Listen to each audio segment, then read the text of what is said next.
Topic 2, Part 1, Autism Spectrum Syndrome. Okay, what exactly does it mean with Autism Spectrum Syndrome?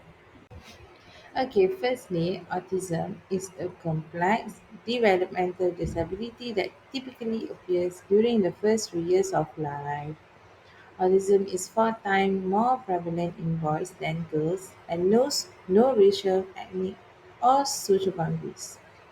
Autism is actually the most common of the pervasive developmental disorders, and autism impacts the normal development of the brain primarily in the areas of social interactions and communication skills. Children and adults with autism typically have difficulties in communication, social interaction, and leisure or play activities. There are four subclusters of disturbance for ASD. The first is disturbance in social interaction, followed by disturbance in communication, then disturbance in behaviors, and finally, disturbance of sensory and perceptual processing. Okay, what does it mean by disturbance of social interaction? Well, it affects the child's ability to establish meaningful relationship with people and inanimate objects. Although abnormalities in this area vary with age and in severity, directly involve interactions that require initiative or reciprocal behaviors from the child.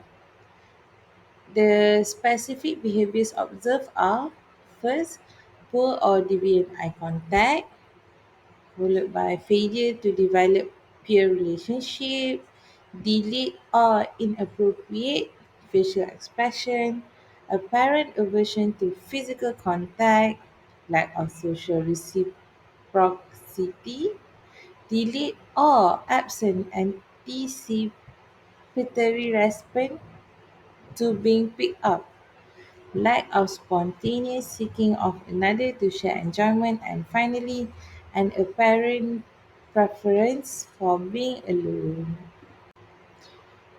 Okay, as for disturbance in communication, it may be thought of as a continuum from mild to severe.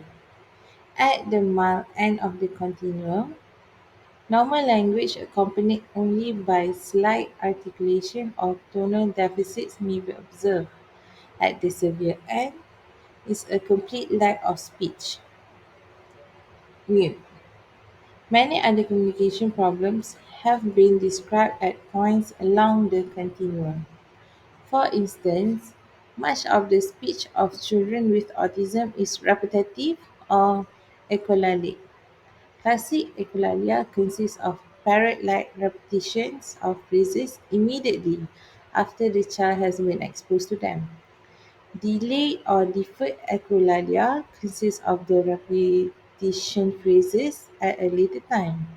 Echolalic speech occurs out of social context and have little or no communicative value.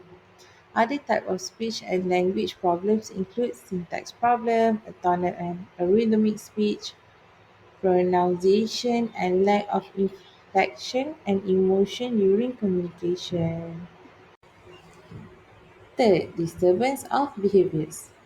Disturbances in behaviors are seen in the tolerance of deviance from routine, resistant to any type of change, and patterns of behaviors that are best characterized as stereotypical, perseverative, and lacking in representational or pretend play.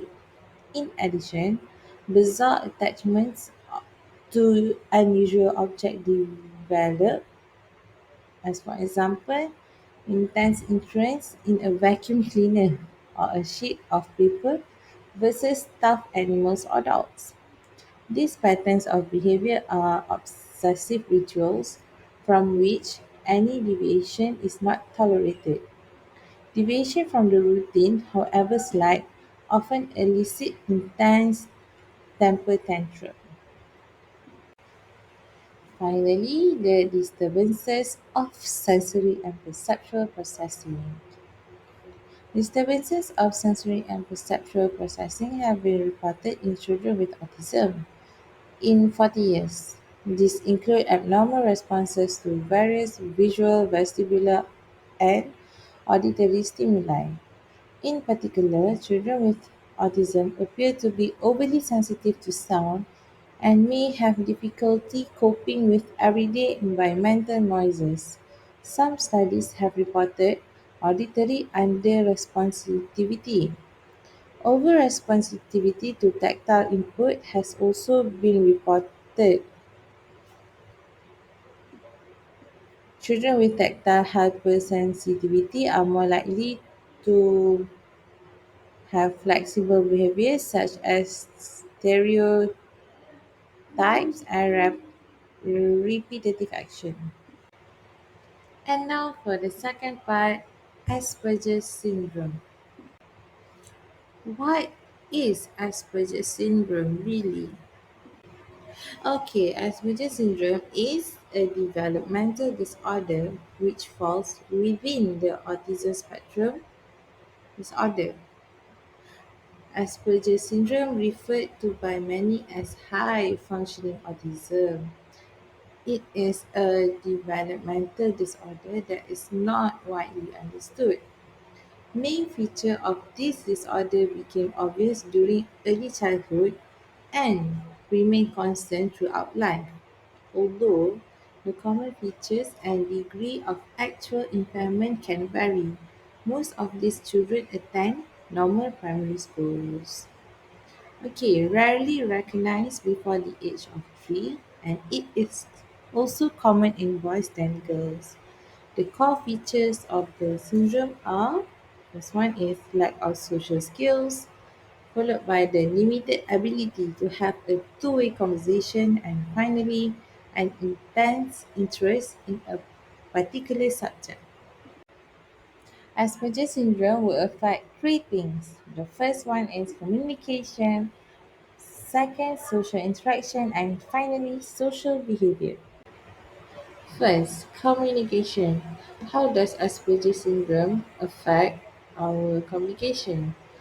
First, they would have poor conversation skills and they would talk about something, about one topic many times, followed by they rarely make eye contact, and finally, they have a concrete pedantic interpretation of language.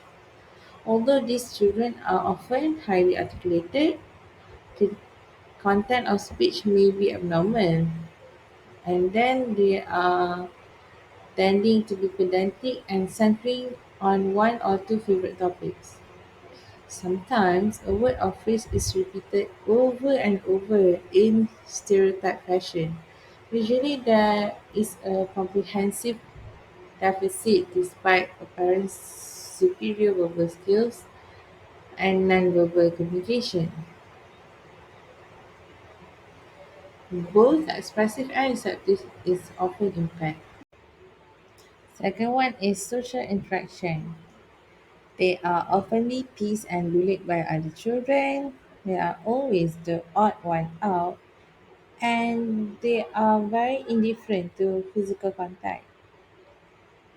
Okay, Asperger syndrome tends for social interaction. They tend to be impairment into social interaction due to an inability to understand the rules governing social behavior and a lack of empathy with others, and little or no eye contact at all may be evident. They can appear to be stuck at the egocentric stage of social and emotional development, and they tend to perceive the world exclusively from their own point of view. Although they are interested in social relationship, but often social contact is made inappropriately. And the third and the final aspect is social behavior. They oftenly choose a familiar routine and They are eccentric and unusual behavior. Oftenly, they would do inappropriate laughing or giggling and solitary repetitively. They would play the same thing over and over again. Okay, social behavior is often naive and peculiar, can tend to become intensely attached to particular possession, and often engaging in repetitive activities.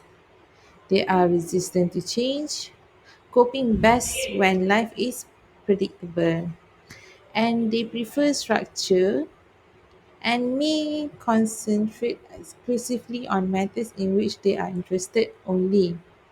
Never quite fit in because of eccentric behavior, and they have a bit peculiar ways of speaking and a lack of social skills. Okay, that's all from me. Thank you for your time, and of course, thank you for listening. Bye.